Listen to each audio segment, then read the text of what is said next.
உன்னை காண என் விழிகள் ஒளி தேடுதே. உன்னை அன்றி என் வாழ்வு குமிழ் போன்றதே. இயேசுவுக்கு புகழ், இயேசுவுக்கு நன்றி, மரியே வாழ்க. செல்வத்தை சேர்ப்பவர் கடவுளை சேர்க்க முடியாது. அன்புமிகு இறை மக்களே, மீண்டும் மீண்டும் இறை வார்த்தையானது வெள்ளிக்கிழமை தொடர்ச்சியாக இன்று சனிக்கிழமையும் இந்த உலகத்தில் செல்வத்தை பற்றி நாம் எந்த அளவிற்கு முக்கியத்துவம் கொடுத்து வாழ்கின்றோம் என்ற கருத்தை தொடர்ந்து மத்தேயு 6ஆம் அதிகாரம் 24 முதல் 34 ஆண்டவர் இயேசு கிறிஸ்து தன்னுடைய சீடர்களுக்கு போதிக்கின்றார். எவரும் இரு தலைவர்களுக்கு பணிவிடை செய்ய முடியாது. நம்முடைய வாழ்க்கையில் 2 தலைவர்கள் இருக்கிறார்கள். ஒன்று செல்வம், மற்றொரு தலைவர் நம்முடைய கடவுள். இந்த 2 தலைவர்களில் யார் பெரியவர் என்று நாம் பார்க்கும் பொழுது அதிகமான சூழலில் செல்வத்திற்கு மட்டும்தான் நாம் முக்கியத்துவம் கொடுக்கின்றோம். செல்வம் என்ற தலைவருக்கு தான் முக்கியத்துவம் கொடுக்கின்றோம். ஆனால் நம்மை படைத்து அவருடைய உயிரை நமக்குள் கொடுத்து உயிர் மூச்சாக நம்மை ஒவ்வொரு நாளும் பராமரிக்கின்ற இறை தெய்வத்து என்ற உண்மையான செல்வத்தை, தலைவரை நாம் மறந்து விடுகின்றோம். எனவேதான் நாம் கவலைப்படுகின்றோம்.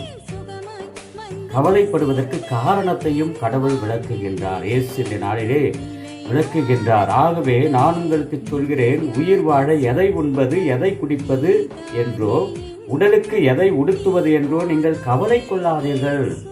உணவை விட, உடலை விட, உடையை விட மேலான அருள் ஆண்டவரிடமிருந்து வருகிறது.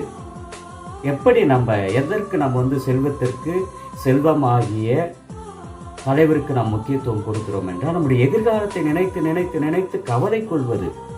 எப்படி வீடு கட்டுவது, எப்படி நம்முடைய மருத்துவ செலவுகளை சமாளிப்பது, எப்படி பிள்ளைகளுக்கு திருமணம் நடத்தி வைப்பது, எப்படி நம்முடைய வாழ்க்கை அமையும், வயதான காலத்தில் நாம் எப்படி இருப்போம், அடுத்த வருடம் எப்படி இருப்போம் என்று ஒவ்வொரு நாளும் நினைத்து நினைத்து நம்முடைய எதிர்காலத்தை நினைத்து பணத்தை மையமாக வைத்து நாம் கவலை கொள்கின்றோம்.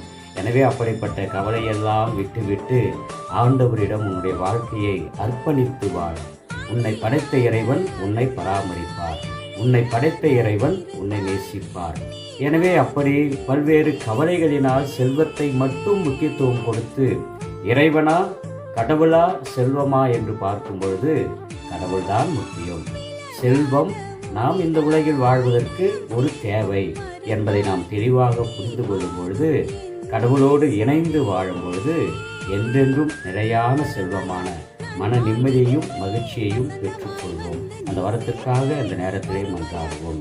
ஜெபிப்போமாக. என்றும் வாழும் எல்லாம் அல்ல இறைவா, நாங்கள் எங்கள் வாழ்க்கையில் கடவுளா, செல்வமா என்று பிரித்து பார்க்கும் பொழுது அதிகமான நேரங்களில் செல்வத்திற்கு முக்கியத்துவம் கொடுத்து வாழ்ந்திருக்கிறோம். பணம் இருந்தால் எல்லாமே போதும் என்ற ஒரு தவறான மனநிலை கொண்டு வாழ்ந்திருக்கின்றோம். பணத்திற்கு, செல்வத்திற்கும் என்ற தலைவருக்கு நாங்கள் முக்கியத்துவம் கொடுக்காமல் எங்கள் உண்மையான தெய்வமாகிய தலைவராகிய இறைவனுக்கு, இறைவன் என்ற செல்வத்திற்கு நாங்கள் முக்கியத்துவம் கொடுத்து வாழ எங்களை ஆசீர்வதிக்கிறாக. ஆமென். இயேசுவுக்கு புகழ், இயேசுவுக்கு நன்றி, மரியே வாழ்க. எல்லாம் அல்ல இறைவன் தந்தை, மகன், தூய ஆவியின் வழியாக உங்கள் மனதில் இருக்கின்ற எல்லா தேவைகளையும் நிறைவேற்றுவாராக. ஆமென்.